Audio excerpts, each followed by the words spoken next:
কবিতা বলবো। কবিতার নাম মামা বাড়ি। হ্যালো এভরিওয়ান, এখন বাজে 3:40 আর জাস্ট মানে এলিশাকে রেডি করলাম, আমি রেডি হলাম। একটা জায়গায় যাচ্ছি, আর কোথায় যাচ্ছি না যাচ্ছি তোমরা মানে টাইটেল থাম্বনেল দেখে অলরেডি বুঝে গিয়েছো। আর এলিশার মানে এক জায়গায় নাম দেওয়া হয়েছে আবৃত্তির জন্য, তো সেখানেই যাচ্ছি এখন।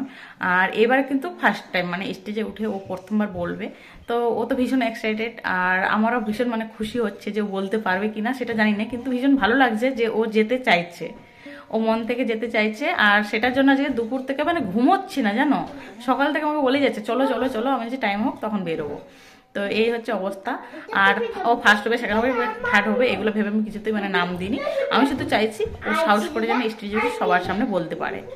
তো চলো কি করছি কিনা কিছু পুরোটা তোমরা ব্লগে দেখতে পাবে, আর আশা করছি ব্লগটা তোমাদের ভালো লাগবে। আর এলিশার জন্য সবাই অনেক অনেক দোয়া করো, ও যেন বড় হয়ে খুব ভালো একটা মনে মানুষ হতে পারে। তো চলো ব্লগটা কন্টিনিউ করছি, তোমার সাথে থাকো। তো এলিশা রেডি, মাম্মাও রেডি, এবার আমরা কোথায় যাব? ঘুরতে। ঘুরতে যাচ্ছি। ওরে বাবা রে, কি হয়েছে? লিপস্টিকটা শুকিয়ে গেছে। লিপস্টিকটা শুকিয়ে গেছে? কই শুকায়নি তো। কোথায়? ভালো লাগছে তো। আমাকে ভালো লাগছে না? ভালো লাগছে। ভালো লাগছে? গালে মেকআপ করে আছে তো লিপস্টিক পরলেও তো উঠে গেছে। না না, আমি মেকআপ করিনি তো, আমি শুধু আইলাইনার পরেছি আর লিপস্টিক পরেছি। তো চলো।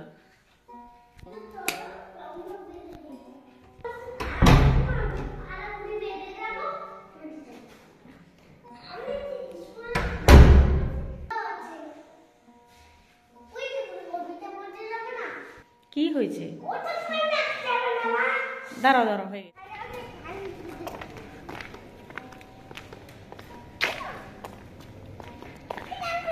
কি হয়েছে?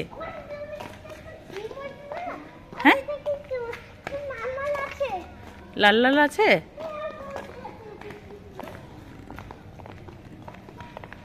দাঁড়াও দাঁড়াও দাঁড়াও, দৌড়াবে না দৌড়াবে না, পড়ে যাবে। ওদিকে কোথায় যাচ্ছ? ওদিকে যেতে হয় না।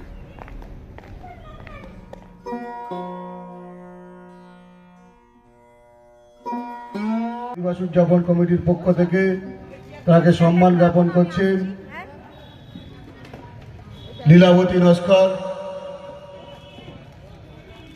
করতালি দিয়ে অভিনন্দন জানাবেন। এরপর আমরা আমাদের এই অনুষ্ঠান শুরু করব। প্রথম কেমন ধারা ছেঁড়া মেঘে প্রভাত হাসে, সে কি লক্ষ্মী ছাড়া? কান দিও না, তোমায় কে কি বলে, তোমার নামে অপবাদ যে ক্রমেই বেড়ে চলে। মিষ্টি তুমি ভালোবাসো, তাই কি ঘরে পড়ে? আমি একটা কবিতা বলবো। কবিতার নাম মামা বাড়ি। কবি তরুমতি। আয় ছেলেরা আর মেয়েরা ফুল তুলিতে যায়, ফুলের মালা গলায় নিয়ে মামা বাড়ি যায়। শরীর দিনে মামা দেশে আম দিয়েছু, টাকায় যাবে পুরো দামন করে। পরের প্রতিযোগী দানিশ আলী মোল্লা, বাবার নাম মনসুর আলী মোল্লা।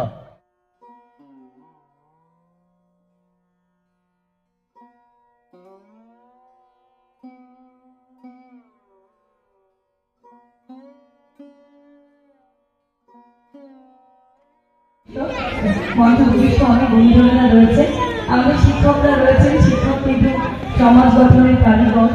আমি আমাদের প্রণব দিদি রয়েছে। আমি সবসময় সো গাইস, আমরা চলে এসেছি বাড়িতে, আর এখন প্রায় বাজে 11:10। তো এই দেখো ড্রেস চেঞ্জ করে নিয়েছি, আর তোমাদের সাথে কিছু কথা বলার জন্য জাস্ট বসলাম, তারপরে আমরা শুয়ে পড়বো, তাই তো? না শুবো না। আচ্ছা শোবে না? আচ্ছা এলিশা শোবে না। এলিশা সারা রাত জেগে মাম্মিকে পাহারা করবে, মাম্মি ঘুমাবে আর এলিশা বসে বসে মাম্মিকে কি করবে? দুষ্টু দুষ্টু করবে। ও নো, আচ্ছা আমি শুবো না, তুমিও শুবে না, তাই তো? আচ্ছা ঠিক আছে চলো। তো গাইস, আমি জাস্ট বিশ্বাস করতে পারছিলাম না যে এলিশা এত সুন্দর করে কবিতাটা বলতে পারবে, কারণ কি এটা ওর ফার্স্ট টাইম ছিল স্টেজে ওটা বলা। আর এত লোকের ভিড়ে যে ও বলতে পেরেছি সাহস করে, মানে আমি জাস্ট অবাক হয়ে গেছি। অনেক বড় বড় বাচ্চারা না ঘাবড়ে গিয়েছিল, বলতে পারছিল না, মানে বলতে গিয়ে কেউ তো মাঝখানে আটকে গেছে, কেউ প্রথমতেই আটকে গেছে, অনেক বড় বড় বাচ্চারা। আর সেখানে এলিশা এত সুন্দর করে বলতে পেরেছে, আমি তো just I proud of you my baby. তো গাইস আমি সত্যি এলিশার জন্য গর্বিত। ও এইটুকু বয়সে যা কিছু করছে, মাম্মি দাঁড়াও বলিনি, যা কিছু করছে, মানে আমি তো জাস্ট আমার ছোটবেলায় এগুলো আমি কল্পনা তো আনতে পারিনি। তো কি বলবো, এখন ওর 3 বছর 5 মাস জাস্ট বয়স চলছে। জানো তো ওর ওপরে না আমার অনেক আশা ভরসা। আমি ওকে একটা প্রথমত খুব ভালো মনের মানুষ হিসেবে দেখতে চাই, আর তারপরে ভবিষ্যতে ও মানে নিজের পায়ে দাঁড়িয়ে প্রতিষ্ঠিত হতে পারে একটা ভালো জায়গায়, সেটাই মানে প্রতিটা বাবা মার যে কোনো চিন্তাভাবনা সেটাই আমারও রয়েছে। তো এখন থেকে ও প্রস্তুতি শুরু করে দিয়েছি, আর ইনশাল্লাহ ও সবগুলোতেই মানে অ্যাক্টিভ, কোনোটাতেই বলছে না যে আমি করবো না কিংবা পারবো না, প্রতিটাতেই বলছে আমি পারবো। তো এটাই আমাকে ভীষণ মানে একটা সাহস যোগাচ্ছে। ও যখন বলছে যে আমি পারবো, তো আমি আরও ভেতর থেকে মানে বেশি সাহস পাচ্ছি ওকে মানে তৈরি করার। তো ইনশাল্লাহ অনেকটাই মানে কি বলবো, বয়সটা ছোট হতে পারে কিন্তু মেচুরিটি না বড় বাচ্চাদের মতো, 10-12 বছরের বাচ্চাদের যেমন সেই রকম চিন্তাধারা। এখন থেকে ওকে বলে জানো যে আমি বড় হয়ে বাবা মাকে দেখবো, বাবা মা যখন বুড়ো হয়ে যাবে আমি ডাক্তারের কাছে নিয়ে যাবো, বাবা মাকে রান্না করে খাওয়াবো। ভাবো এখন থেকে, আমি কিন্তু এসব কিছুই শেখাইনি, কিংবা আমরা মানে পুরো পরিবার এক জায়গায় থাকি না, আমার শাশুড়ি আমাদের সাথে থাকে না, কারণ গ্রামের বাড়িতে শাশুড়ি। যেমন অনেকে বলে না বাচ্চারা একটা পরিবারের মধ্যে থাকে, দেখে দেখে শেখে সব জিনিসটা, কিন্তু এলিশা সেরকম কিছুই পাইনি, শুধু মা বাবা। ওরা তো কাজে বেশি ব্যস্ত থাকে আর আমি বাড়িতে, তবু ওর মাথায় কোথা থেকে ওগুলো আসে আমি জাস্ট মানে অবাক হয়ে যাচ্ছি ওকে দেখে। চিন্তাধারা আমি সবটাই মানে ক্যামেরার সামনে তুলে ধরি না ওর, কারণ তার অনেকগুলো কারণ রয়েছে। তো যাক, তবু আমি চেষ্টা করি মানে যতটুকু হয় ওর অ্যাক্টিভিটিগুলো ওগুলো তোমাদের সাথে শেয়ার করার। তো এইটুকুই। তো চলো গাইস, আজকে তো আমি ভীষণ খুশি, আর এলিশা পাপাকেও ভিডিওটা পাঠিয়েছি, ও দেখে ভীষণ খুশি। আমার মা বাবা মানে বাড়িতেও পাঠিয়েছি, সবাই মানে জাস্ট অবাক হয়ে গেছে যে এলিশা এত সুন্দর করে বলতে পেরেছে। মানে ওই যে উঠে বলেছে না, অত লোকের ভিড়ে ও যে সাহস করে বলেছে হাসি মুখে, মানে আমি সত্যি জাস্ট ভীষণ ভীষণ খুশি যে ও বলতে পেরেছে। আর ফার্স্ট, সেকেন্ড, থার্ড এগুলো আমি কোনোটাই এক্সপেক্ট করিনি, কারণ বড় বড় বাচ্চাদের সাথে ওকে দিয়েছে, আর ও যে বলতে পেরেছে এটাই আমার জন্য বিশাল। তো চলো গাইস, আজকের মতো এখানে এন্ড করছি, অনেক রাত হয়ে গেছে, ঘুমাতে হবে। এলিশাকে সকালে আবার উঠে ওকে স্কুল পাঠাতে হবে, টিফিন রেডি করতে হবে। আর এমনিতে কি জানো এত ঠান্ডা লাগে, মানে এই শীতকালটাতে সকালবেলায় প্রচুর পরিমাণে ঘুম চাপে, আর সেই টাইমটাতে উঠতে হয়, উঠে ওর টিফিন রেডি করা, ওকে রেডি করা, খাইয়ে দিয়ে স্কুলে মানে পাঠানো, বিশাল চাপ। হ্যাঁ হ্যাঁ, ঘুমাতে যাচ্ছি এই দেখো। কালকে স্কুল যেতে হবে, হ্যাঁ ঠিক আছে। দরজা খুলে দিয়েছো মাম্মা? আচ্ছা চলো চলো বেডে চলো, পিলোগুলো ঠিক করে নাও, গুছিয়ে নাও।